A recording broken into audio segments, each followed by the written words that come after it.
لیکن آج بڑے افسوس کے ساتھ، بڑی شرم کے ساتھ، بڑے غم کے ساتھ یہ بات ہم نے اپنی آنکھوں سے دیکھ رہے ہیں، ہم نے اس آخری عشرے کو شاپنگ کا عشرہ بنا دیا ہے، اس آخری عشرے کو ہم نے خریداری کا عشرہ بنا دیا ہے، اس آخری عشرے کو ہم نے سڑکوں پر، بازاروں پر گھومنے پھرنے کا عشرہ بنا دیا ہے۔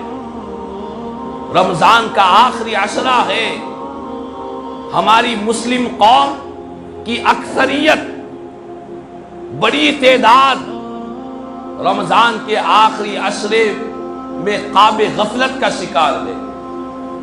ہماری مسلم قوم کی بڑی اکثریت رمضان کی آخری اس دہے میں صرف اور صرف خریداری میں مصروف ہے۔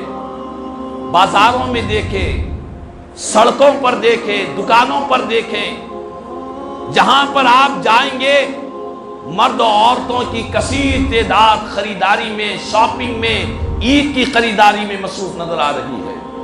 میں منع نہیں کر رہا ہوں عید کی خریداری کے لیے، مگر کیا ہم کو اس بات کا احساس ہے کہ رمضان کا مہینہ ہم سے جدا ہو رہا؟ کیا ہمارے سینوں میں، ہمارے دلوں میں دھڑکنے والا جو دل ہے اس کے اندر یہ ندامت، یہ شرمندگی ہے کہ ہم نے رمضان کو کیسے گزارنا تھا، ہم نے کیسے گزار دیا ہے؟ کیا ہمارے سینوں میں یہ تکلیف ہے کہ رمضان کی یہ ساعتیں، رمضان کے یہ روزے، رمضان کی یہ تراویح یہ ہم سے رخصت ہو رہی ہے؟ اس بات کا احساس کیا ہمارے سینوں میں ہے؟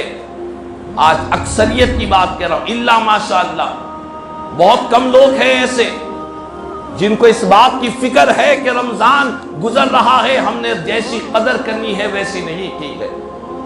بہت کم لوگ ہیں ایسے جن کو یہ تکلیف ہے، یہ احساس ہے، یہ شرمندگی ہے، یہ ندامت ہے کہ رمضان کا مہینہ ہم سے رخصت ہو رہا ہے۔ ہم نے رمضان میں اللہ کی جیسی عبادت کرنی تھی، اللہ کو جیسے راضی کرنا تھا، ہم نہیں کر پائے ہیں، اس کی فکر میں بہت کم لوگ نظر آ رہے ہیں۔ اکثریت صرف خریداری میں ہیں، شاپنگ میں ہیں، رمضان کے اسپیشل آفر کو تلاش کرنے کے لیے رمضان کے خصوصی میلوں میں گھوم رہے ہیں، پھر رہے ہیں اور سمجھ رہے ہیں کہ یہ آخری عشرہ یہ صرف خریداری کا عشرہ ہے۔ لیکن میں آپ کو بتلاؤں، کیا اگر ہم نے رمضان میں کے عید کے دن اگر ہم نے نیا لباس، نئے کپڑے نہیں پہنے تو کیا اللہ ہم سے ناراض ہو جائے گا؟ کیا عید کے دن ہم اچھی چپل نہ پہنے نہیں تو کیا اللہ کی رحمت ہم سے دور ہو جائے گی؟ ہمارے گھروں میں خوبصورت ساز و سامان اگر عید کے دن نہیں ہے تو کیا گھروں پر اللہ کی لعنت برسے گی؟ نعوذ باللہ من ذالک، ایسا کچھ بھی نہیں ہے۔ لیکن اگر ہم نے رمضان کی ناقدری کی ہے تو ہم اللہ کی رحمت سے دور ہو جائیں گے۔ اگر رمضان کے ناقدروں میں اگر ہمارا نام لکھ دیا جائے تو پھر اللہ کے غضب سے کوئی ہمیں بچا نہیں سکتا۔ تو خدا را عید کی شاپنگ پر تھوڑی سی رکاوٹ ڈالے، خریداریوں پر پردہ ڈالے، اتنا منہمک نہ ہو جائے، اپنے گھروں کی خواتین کو بھی یہ بات بتلائے کہ رمضان کا مہینہ صرف اچھا کھانا پینا، اچھا لباس خریدنا، اچھے کپڑے پہننا، گھروں کے لیے ساز و سامان خریدنا، صرف یہی مقصد نہیں ہے۔ رمضان کی آمد کا سب سے بڑا مقصد یہ ہے کہ ہم سے ہمارا مولا راضی ہو جائے، ہم سے ہمارا رب راضی ہو جائے، اللہ کی رضا ہماری زندگی میں داخل ہو جائے۔ اللہ کو راضی کرنے کے لیے ہی ہم نے نماز تراویح پڑھی، اللہ کو راضی کرنے کے لیے ہی ہم نے روزوں کا اہتمام کیا، اللہ کو راضی کرنے کے لیے ہی ہم نے نیکیاں کی، صدقات کیے، خیرات کیے، جو بھی نیکیاں کی ہے اللہ کو راضی کرنے کے لیے۔ اللہ کی رضا یہی سب سے بڑا مقصد ہے، یہی سب سے بڑی کامیابی ہے۔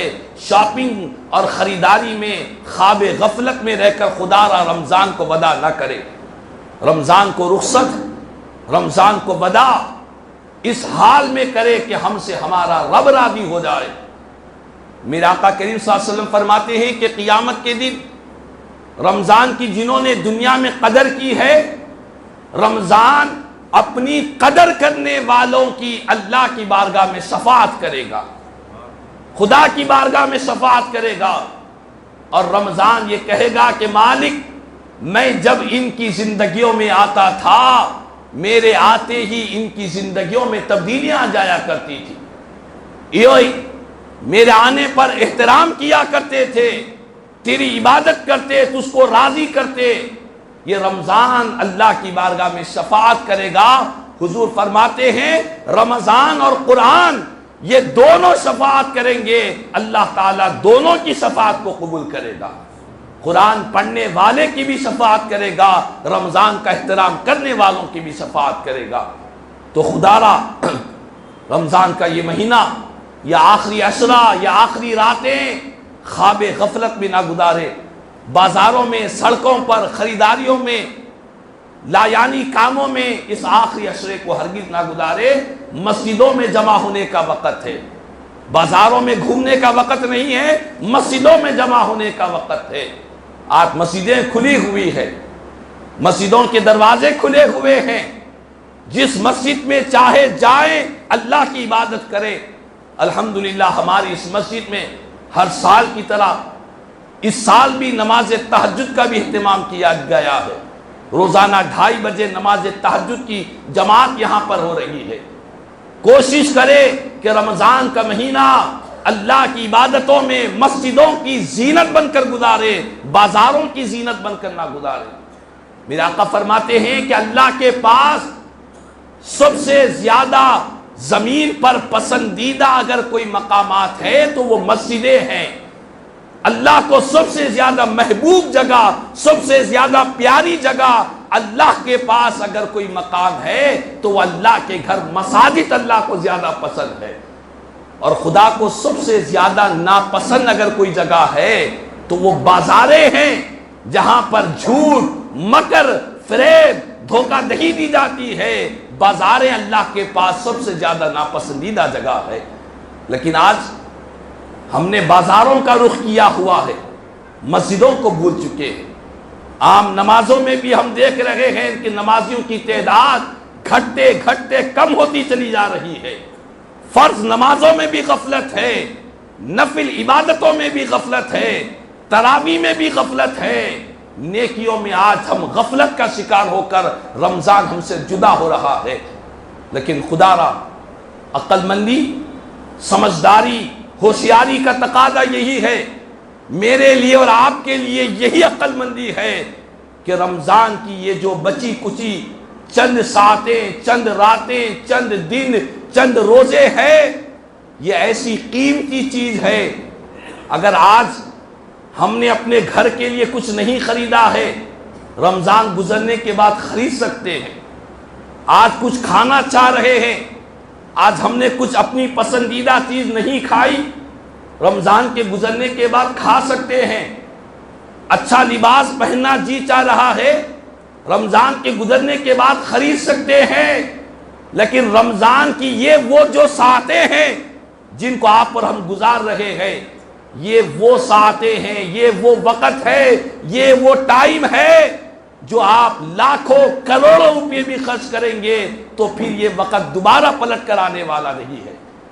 ان ساعتوں کو ہم پھر سے نہیں لا سکتے ہیں۔ اچھے کپڑے تو خرید سکتے ہیں، اچھے ساز و سامان تو خرید سکتے ہیں، اچھا لباس تو خرید سکتے ہیں رمضان گزرنے کے بعد، لیکن رمضان کی یہ ساعتیں، یہ روزے، یہ تراویح، یہ تہجد، یہ لمحات جو بخشش کے ہیں، مغفرت کے ہیں، قسم بخدا اپنی ساری زندگی بھر کی کمائی بھی خرچ کریں گے تو ان ساعتوں کو ہم کبھی حاصل نہیں کر سکتے۔ تو ہمیں رمضان کی قدر کرتے ہوئے ماہ رمضان کو جدا کرے، تراویح کے ذریعے، تہجد کے ذریعے، تلاوت قرآن کے ذریعے، ذکر و اذکار کے ذریعے، توبہ و استغفار کے ذریعے جتنا ہم ہو سکے اللہ کی بارگاہ میں رجوع ہو کر نیکیاں کرتے ہوئے رمضان کے مہینے کو رخصت کرے۔ اللہ تبارک